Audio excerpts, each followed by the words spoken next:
Welcome to Ithisa classes, ITI workshop calculation and science, chapter दाब।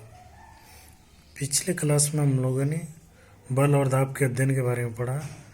बल के बारे में पिछले चैप्टर में हम लोगों ने पढ़ लिया। अभी हम लोग दाब के बारे में पढ़ेंगे। दाब क्या है अर्थात प्रेशर क्या है। प्रति एकांक क्षेत्रफल पर लगने वाला लंबवत बल दाब कहलाता है। यानी फोर्स पर unit area is called pressure, यानी P is equal to F upon ये। अब इसका तात्पर्य है P directly proportional to P directly proportional to F, P inversely proportional to A।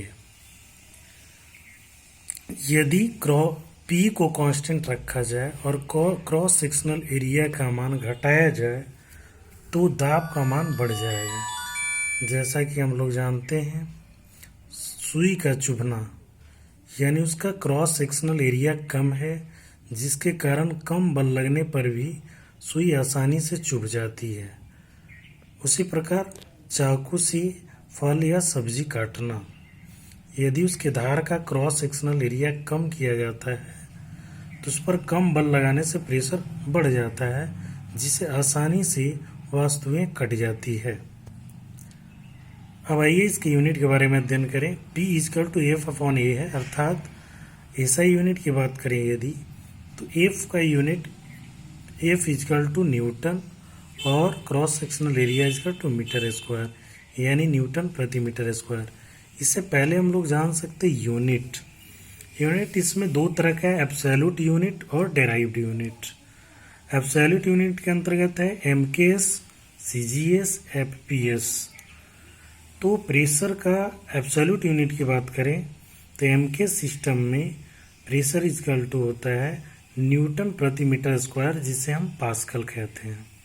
CGS unit में देखें तो इसका यूनिट होता है डाइन प्रति सेंटीमीटर स्क्वायर। FPS में बात करें तो पौंड प्रति इंच स्क्वायर, जिसे शॉर्ट फॉर्म में PSI कहा जाता है, अर्थात पौंड स्क्वायर इंच। जैसा कि हम सभी देखते हैं, गाड़ी मोटर व्हीकल चलाते हैं, गाड़ी चलाते हैं तो उसके टायर में हम लोग 30 नंबर 40 नंबर हवा डलवाते हैं, अर्थात ये इंडिकेट करता है 30 और 40 PSI इंडिकेट करता है। अर्थात इससे तात्पर्य ये प्रेशर को बताता है कि टायर में कितना प्रेशर डाला गया है, अर्थात पौंड स्क्वायर इंच बताता है, पौंड इंच स्क्वायर है। उसी तरह डेराइव्ड यूनिट की बात करें तो MKS में डेराइव्ड यूनिट के रूप में प्रेशर का यूनिट है kg प्रति मीटर स्क्वायर। CGS में है डेराइव्ड में ग्राम प्रति मीटर प्रति सेंटीमीटर स्क्वायर। अर्थात डेराइव्ड और एब्सोल्यूट में हमें कंफ्यूज नहीं होना चाहिए। इसकी बड़ी इकाइयां हैं बार। दाब की बड़ी इकाई का मान है बार। एक बार में 10⁵ पास्कल होता है। जिससे इसे बार क्यों कहते हैं? क्योंकि ये atmospheric pressure measuring instrument barometer द्वारा मापा जाता है, इसलिए इसे बार कहा जाता है। और एक बार में हम सभी जानते हैं एक बार का मान होता है 10⁵ पास्कल। आइए अब हम लोग देखते हैं दाब के प्रकार, types of pressure. Types of pressure में है शून्य दाब, वायुमंडलीय दाब, परम दाब और गेज दाब। तो शून्य दाब किसे कहते हैं? शून्य दाब 0 केल्विन या -273 डिग्री सेल्सियस पर जो दाब प्राप्त होता है उसे जीरो प्रेशर कहा जाता है। एटमॉस्फेरिक प्रेशर, एक एटमॉस्फेरिक प्रेशर में एक बार के लगभग बराबर होता है। अब एक हम लाइन ड्रॉ करते हैं जीरो प्रेशर का, और सबसे ऊपर लाइन आप देख रहे हैं एब्सोल्यूट प्रेशर का, और उससे बीच में है एटमॉस्फेरिक प्रेशर। एटमॉस्फेरिक प्रेशर से ऊपर है गेज प्रेशर।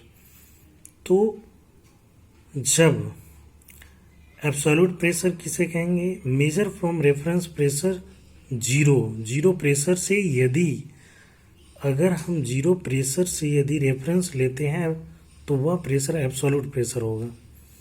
यानी एब्सोल्यूट प्रेशर हमेशा जीरो प्रेशर के रेफरेंस से मापा जाएगा। अगला है गेज प्रेशर। इंस्ट्रूमेंट से मापी गई दाब गेज प्रेशर कहलाता है और ये गेज प्रेशर का रेफरेंस लाइन होता है एटमॉस्फेरिक प्रेशर, यानी गेज प्रेशर हमेशा एटमॉस्फेरिक प्रेशर के रेफरेंस लाइन से लिया जाता है। तो जीरो प्रेशर सामान्यतः इसका यूज नहीं है, पर ये मुख्य रूप से एटमॉस्फेरिक प्रेशर, एब्सोल्यूट प्रेशर और गेज प्रेशर होता है। इन तीनों में एक संबंध है जो कि यहाँ देखते हैं।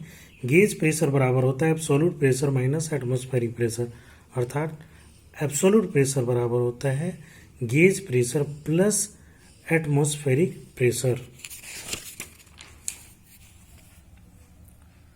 नेक्स्ट देखते हैं प्रेशर। जैसे जैसे हम ऊंचाई पर जाते हैं प्रेशर का मान घटता है। जैसे जैसे ऊंचाई पर जाते हैं प्रेशर का मान घटता है, अर्थात ऊंचाई पर जाने पर हवा का मान घटेगा जिससे दबाव भी घटता है। आप फिगर में देख सकते हैं एक रेफरेंस लाइन लिया गया है और रेफरेंस लाइंस में ऊपर ऊंचाई पर जाने पर उसका दबाव का मान घटता जाता है।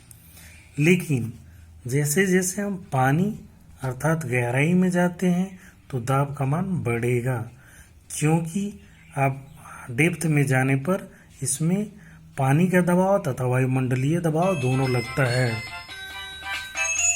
P1 देख सकते हैं यहाँ कैसे हम निकालते हैं। अगर मान लिया जाए पानी के अंदर का दबाव निकालना है तो दो तरह का दाब, एक तो पानी का टोटल दबाव लगेगा ड्यू टू डेप्थ और दूसरा एटमॉस्फेरिक प्रेशर लगेगा, यानी P टोटल इजकल टू होगा P1 plus P atmospheric. P1 से तात्पर्य P1 बराबर रो जी एच है। रो यानी पानी का घनत्व होगा, जी ग्रेविटेशनल एक्सेलरेशन होगा और एच डेप्थ होगा, यानी P टोटल इजकल टू होगा rho g h plus P atmospheric. P total देगा।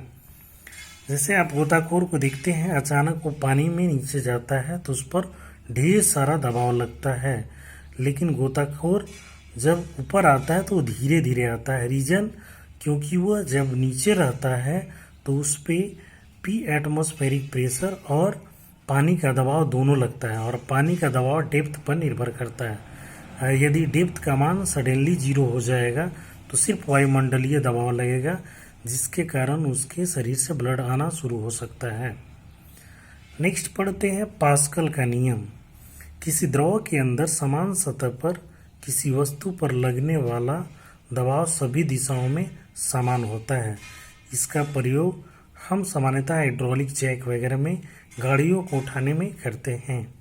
धन्यवाद। Stay home, keep learning. Thank you.